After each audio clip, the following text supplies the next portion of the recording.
क्या आपने कभी ध्यान दिया है कि हमारा स्कूल सिस्टम एक फैक्ट्री की तरह दिखता है? जैसे फैक्ट्री में चीज़ें सिस्टमैटिक तरीके से होती हैं, रॉ मटेरियल अंदर जाता है, सारा रॉ मटेरियल एक ही स्टैंडर्ड प्रोसेस से गुजरता है और फाइनल प्रोडक्ट बनकर मार्केट में जाता है। वैसे ही जैसे हमारे स्कूल्स में भी हर रॉ मटेरियल मतलब हर स्टूडेंट एक ऑर्गेनाइज्ड और स्टैंडर्डाइज्ड प्रोसेस से गुजरता है और एक फाइनल प्रोडक्ट बनकर मार्केट में निकलता है ना? बिल्कुल फैक्ट्री जैसे हमारे स्कूल्स। आपको क्या लगता है, क्या आपका स्कूल फैक्ट्री जैसा है? दिखने में नहीं, पर at least in spirit contemporary classrooms एक फैक्ट्री की तरह होते हैं। जैसे फैक्ट्री की बेल बजती है और शिफ्ट चेंज होती है, वैसे ही स्कूल बेल्स भी एक पीरियड से दूसरे पीरियड में जाने का इंडिकेशन देती हैं और टीचर्स प्रोडक्ट्स की तरह नॉलेज डिलीवर करते हैं। और ये फैक्ट्री की असेंबली लाइंस की तरह होते हैं, जहाँ हर एक क्लास एक स्टेप है, नेक्स्ट क्लास असेंबली लाइन का नेक्स्ट स्टेप है। यह देखना इंटरेस्टिंग है कि कैसे हमारे एजुकेशन सिस्टम ने इंडस्ट्रियल रिवॉल्यूशंस के प्रिंसिपल्स को अडॉप्ट किया और एक फैक्ट्री मॉडल ऑफ एजुकेशन को डेवलप किया। चलिए देखते हैं कि यह फैक्ट्री मॉडल ऑफ एजुकेशन है क्या। फैक्ट्री मॉडल ऑफ एजुकेशन 19वीं सदी की इंडस्ट्रियल रिवॉल्यूशन के टाइम पर बना था। इस मॉडल में स्कूल को एक फैक्ट्री की तरह चलाया जाता है। जैसे एक फैक्ट्री में सभी ऑपरेशंस एंड प्रोसेसेस स्टैंडर्डाइज होती हैं, सारे ऑपरेशंस में एफिशिएंसी पर फोकस किया जाता है और फैक्ट्री का स्ट्रक्चर हायरार्किकल होता है, फैक्ट्री हेड से लेकर बॉटम में ब्लू कॉलर वर्कर तक। इन प्रिंसिपल्स पर अगर किसी स्कूल को चलाया जाए तो वह बिल्कुल फैक्ट्री की तरह चलता है और फैक्ट्री मॉडल ऑफ एजुकेशन को फॉलो कर रहा होता है। यह मॉडल सबसे पहले इंग्लैंड ने शुरू किया इंडस्ट्रियल रिवॉल्यूशन के टाइम पर। जब इंडस्ट्रियल रिवॉल्यूशन हुआ तो लार्ज स्केल मैन्युफैक्चरिंग और फैक्ट्रीज का बूम आया। उस समय फैक्ट्रीज में एफिशिएंसी और प्रोडक्टिविटी को बढ़ाने पर बहुत ज़्यादा जोर था। इस वजह से स्किल्ड और डिसिप्लिन वर्कर्स की ज़रूरत थी जो फैक्ट्री में काम कर सकें। इसी से इंस्पायर होकर एजुकेशन सिस्टम भी बनाया गया ताकि एक साथ ज़्यादा से ज़्यादा बच्चों को पढ़ाया जा सके और उन्हें स्किल्ड बनाकर सीधे फैक्ट्री की ज़रूरत के लिए काम में लाया जा सके। अब फैक्ट्री में तो बहुत वर्कर्स की ज़रूरत थी जो डिसिप्लिन भी हो, तो ऐसे स्कूल बनाए गए जहाँ हंड्रेड्स ऑफ बच्चों को एक साथ पढ़ाया भी जा सके और डिसिप्लिन भी किया जा सके। तब के स्कूल पूरी तरह इंडस्ट्रियल रिवॉल्यूशन या फिर उस समय की फैक्ट्री से इंस्पायर्ड थी, इसलिए इस मॉडल को फैक्ट्री मॉडल ऑफ एजुकेशन भी कहा गया। अब आपके माइंड में ये क्वेश्चन आना चाहिए कि फैक्ट्री मॉडल ऑफ एजुकेशन से पहले कैसा सिस्टम था। पुराने जमाने में एजुकेशन पर्सनलाइज्ड होती थी, इंडिविजुअल ट्यूटरिंग होती थी। इंडिया में जैसे गुरु शिष्य परंपरा थी, जहाँ गुरु अपने शिष्यों को डायरेक्टली ज्ञान देते थे। करिकुलम भी उनके डिस्क्रिप्शन पर ही बनता था। कुछ ही शिष्य होते थे, मास लेवल पर शिक्षा नहीं होती थी। वेस्ट में भी इंडिविजुअल ट्यूटरिंग या छोटे छोटे विलेज स्कूल्स में पढ़ाई होती थी, जहां टीचर एक छोटे ग्रुप को पढ़ाते थे। फैक्ट्री मॉडल ऑफ एजुकेशन में कुछ स्पेशल फीचर्स होते हैं, जैसे स्टैंडर्डाइज करिकुलम।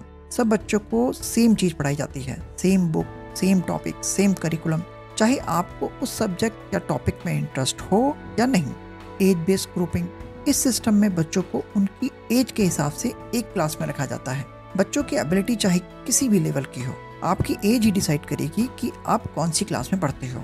अगर आपकी एज 5 से 6 साल है तो मोस्ट लाइकली आप क्लास 1 में होंगे, चाहे आपकी एबिलिटी 5th स्टैंडर्ड की हो या 8th स्टैंडर्ड की।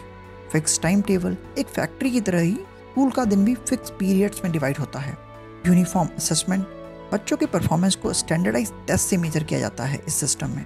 आपने यह मीम तो देखा ही होगा, कैसे सभी अलग अलग एबिलिटीज होने के बावजूद भी बर्ड्स और एनिमल का एक ही टेस्ट से असेसमेंट किया जा रहा है, जो कि ऑब्वियसली गलत है। सिमिलरली आजकल के factory model of school system में भी सभी बच्चों का अलग अलग इंटरेस्ट और एबिलिटी होने के बावजूद भी एक ही स्टैंडर्डाइज टेस्ट होता है। हायरार्किकल स्ट्रक्चर, स्कूल में भी एक हायरार्की होती है जैसे फैक्ट्री में होती है। Principal, head teacher, teacher, student, similar to a factory. Factory head से लेकर लोएस्ट वर्कर तक, ब्लू कॉलर वर्कर, हर कोई ऊपर से ऑर्डर फॉलो करता है। अगर हम जनरलाइज करने का रिस्क लें तो hierarchy is antithetical to education and learning. जहाँ हायरार्की होगी वहाँ पर एजुकेशन एंड लर्निंग अच्छे से फ्लरिश नहीं करेगी। इंटरेस्टिंग बात यह है कि स्कूल बेल का कंसेप्ट फैक्ट्री में जो शिफ्ट चेंज होते समय बेल बजती है वहीं से लिया गया है। स्कूल्स के डिज़ाइन और लेआउट को भी फैक्ट्री मॉडल से इन्फ्लुएंस करके बनाया गया ताकि एक कंसिस्टेंट और एफिशिएंट लर्निंग एनवायरनमेंट बने। क्लासरूम को रोज में डेस्क के साथ अरेंज किया गया, जो स्टूडेंट को टीचर की तरफ फेस करने के लिए फोर्स करता है, बिल्कुल असेंबली लाइन वर्कर्स की तरह, जो अपने सुपरवाइजर की तरफ देखते रहते हैं और सुपरवाइजर उन्हें मॉनिटर करता रहता है। फिक्स शेड्यूल्स और बेल सिस्टम को इम्प्लीमेंट किया गया, जो शिफ्ट्स और ब्रेक्स को रेगुलेट करता है। ताकि एक कंसिस्टेंट रूटीन बना रहे। इस मॉडल में काफ़ी सारी बुराइयां भी हैं। इंडिविजुअलाइजेशन की कमी, यह मॉडल हर बच्चे की लर्निंग स्टाइल को अकोमोडेट नहीं कर पाता, सबको एक ही तरह से पढ़ाता है। कन्फर्मिटी पर ज़्यादा जोर दिया जाता है। यह सिस्टम क्रिएटिविटी, क्रिटिकल थिंकिंग को कम इंपॉर्टेंस देता है और सभी स्टूडेंट को एक जैसा ही बनाने पर ज़्यादा फोकस करता है। Test centric system, unit test, monthly test, half yearly exam, annual exam, board exam, test पर टेस्ट एक के बाद एक। इस सिस्टम में स्टैंडर्डाइज टेस्टिंग पर ज़्यादा फोकस होने की वजह से डीपर अंडरस्टैंडिंग और क्रिटिकल लाइफ स्किल्स पर कम ध्यान दिया जाता है। सो फ्रेंड्स, हमने आज सीखा कि कैसे हमारा स्कूलिंग सिस्टम फैक्ट्री मॉडल से क्लोजली रिलेट करता है, और अगर एक बर्ड आई व्यू से देखें तो इंडिविजुअल स्टूडेंट्स को एक unique learner with different interest and abilities समझने की बजाय एक ह्यूमन रिसोर्स की तरह देखता है। आज के समय में हमें सोचना होगा कि क्या इस तरह का स्कूलिंग सिस्टम ही बेस्ट है, या फिर हमें नई अल्टरनेटिव स्कूल सिस्टम अपनानी चाहिए जो हर बच्चे की यूनिक इंटरेस्ट और एबिलिटी को फुलफिल कर सकें। Friends, I hope you like today's topic. Keep learning, keep growing. फिर मिलते हैं।